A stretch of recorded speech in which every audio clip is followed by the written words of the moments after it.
The information and examples included in this summary presentation address the topics of construct validity and reliability of measurement procedures. Specific skills to be learned associated with these topics are detailed in Course Objectives 4.2.1 to 4.2.3. Now, the content and objectives for this particular part of the course and the presentations address Part 4 of the class in general. And again, when you look at these, the information and examples and objectives for Part 4, they support not only the learning of skills that will be measured on the 4th course exam, but also they are applied within Part 3 of the project as well as Part 4. Part 3 applies skills related to sampling, and Part 4 applies skills related to data analysis, and also to the ideas of construct validity and estimates of reliability. So for the most part, this presentation addresses skills that will likely be applied in some measure in Part 3 of the course project. So the first objective in this section involves you distinguishing between definitions and examples of measurement instruments and procedures, reliability estimates, and evidence of construct validity. So in other words, what's the difference between reliability and validity? Well, validity is the degree to which measurement instruments and procedures actually measure the construct or other variables being measured. That's validity. So, for example, if you had an instrument that was designed to measure adolescent depression, and you were using this either as a counselor or as a researcher, you would want to know whether or not the instrument really was equal to the level of depression in the person who was using the instrument. So depression is a construct. The instrument is designed to measure the construct, and validity deals with how accurately does that measurement instrument measure the construct that you want it to measure. And again, this was addressed earlier in the course, but in this part of the notes, we're going to be looking at some of the ways that you can actually statistically measure, or at least estimate or collect evidence of validity. Now, reliability is different than validity. Reliability is the degree to which the measure of a construct is consistent or dependable. And you can collect evidence for the validity of an instrument used to define a construct, but you can estimate reliability. So reliability is synonymous with consistency. How consistently well does an instrument measure the construct that you want it to measure? So that's just a fundamental difference between validity and reliability. So for Objective 4.2.2, given a description of reliability measures applied to a specific set of data, determine whether inter-rater, test-retest, split-half stability, or internal consistency reliability has been estimated. So let's take a look at these individually. So stability reliability is also called test-retest, and it's the degree to which a learner performance on the same assessment administered at 2 or more different times are similar. So in this case, you have an assessment and you administer it at a particular time, and then you administer it again at a different time, and hopefully it measures the same. Roughly, the performance on it will be similar among those who are taking it. So that's stability reliability. Split half reliability is kind of interesting. Split half reliability is a measure of the consistency between two halves of a construct being measured. For example, if you have a 6-item measure of a given construct, so let's say that the construct, all the items on a 6-item measure are designed to measure adolescent depression, like was addressed earlier. Okay, so after administering the items or the instrument, the 6 items for the instrument to various members of your population, your sample, what you would do is you would randomly select 3 of the items, and then you would calculate the score or the performance for those 3 items, and then you would randomly select the 3 other items. They're different, and you calculate the scores for that, and then you correlate the 2, and you come up with a correlation that, again, you would do this for every participant who took the survey, and then you would take their scores, the one half of the scores and the other half, and you would correlate them and together as a group, and you should come up with a correlation coefficient. And 0.88 is a pretty good, it's a pretty high correlation. So that is an estimate of a high level of reliability for the items in that assessment instrument or that measurement instrument. So internal consistency reliability also deals with analyzing data once an instrument is administered. So let's go back to our example of a 6-item instrument that's designed to measure depression in adolescents. So what you would do to measure internal consistency is you simply measure how does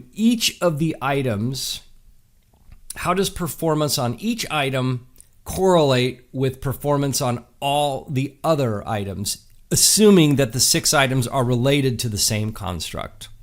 So in this case, you could take item number 1 and correlate it with item 2, 3, 4, 5, and 6. So you take the scores, the performance scores from the people who responded to that instrument.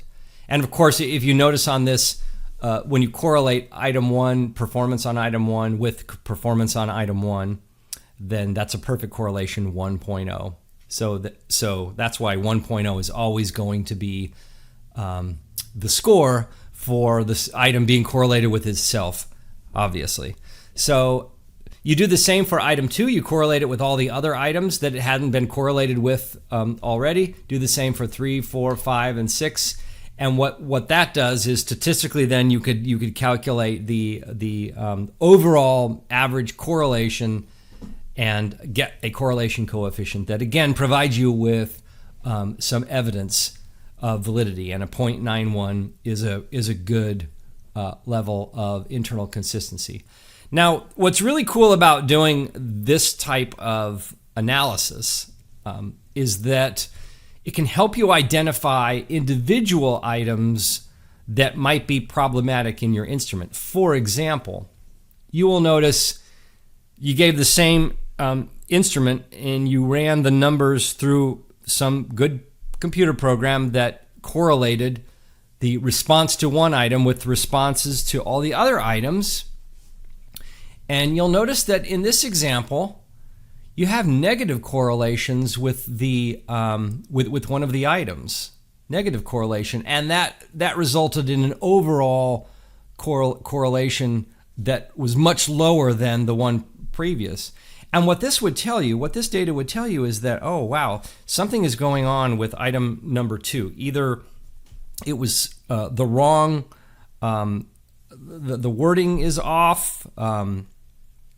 I don't know. There's going to be some problem. If this was if this was an exam, for example, you could look at data like this and say, oh well, item number 2, you probably have the wrong answer keyed in to the answer key, because what it shows you is a high negative correlation compared to how people performed on the other items. And so that is that would tell you that there's a real problem with item number 2. And by the way, after you take an exam in this class, I run all the numbers, all the correlation numbers for every item, and I examine them, and I look for these red flags, because they will tell me that whether or not I have an item that's not functioning properly. And again, it could be that the wrong answer was keyed in, or the wording was such that that it applied to some other concept, something like that. So being able to interpret data like this is actually pretty important, because it's really important when you're designing assessment instruments to ensure that you have some evidence of reliability, or that you can estimate reliability in a good way. And finally, there's inter-rater reliability. And inter-rater reliability is sometimes called inter-observer reliability. And it's a measure of the consistency between 2 or more independent raters or observers of the same construct. So here we have a picture of 2, they're different raters. They're making some observations by observing some video. They're in an observation room. Perhaps it's a counseling session. They're different raters. They look very similar, but obviously they're not, because their hair is different color, and of course they're facing in a different direction. So they must be different raters. And this is an important thing to do if you are going to be collecting and analyzing data that involves scoring interactions that you actually observe, and perhaps have a guide to help you record data off of that. But how good is that instrument? And if you have more than one rater, how consistent does one rater using the same instrument use it compared to the other?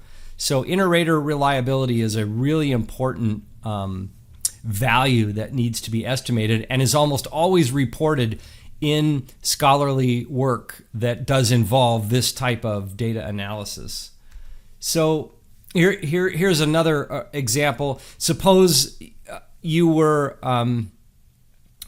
observing a science teacher who was interacting with students, and you were trying out a new assessment instrument, and you wanted to make sure that the person who was rating the teacher, that no matter who was rating the teacher using the instrument, that they would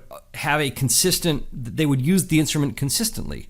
Obviously, that's important if you're going to be using the same instrument for by different raters and on different teachers. You'd want it to be consistent. So in this case, you have observer number 1 record their data, you have observer number 2 record their data, and then you calculate, you correlate performances on those 2 rating observation sheets, and you hope that it's a high correlation. And again, the number that you end up with when you correlate any kind of reliability is a probability, that the probability that those 2 items are highly correlated, and it's called the R squared. And it's not really the probability. It is just the mathematical calculation of the correlation. And it is often reported in scholarly work. Here you see a data table that is reported by observers. This is, again, trying to correlate multiple observers using an instrument for math and physics classes. And you can see, based on, first of all, the data and the line, that this is a positive correlation, and it does have a high number, a high correlation number. Okay, finally, the last objective in this related set is that you should be able to identify the purpose of the standard error of measurement.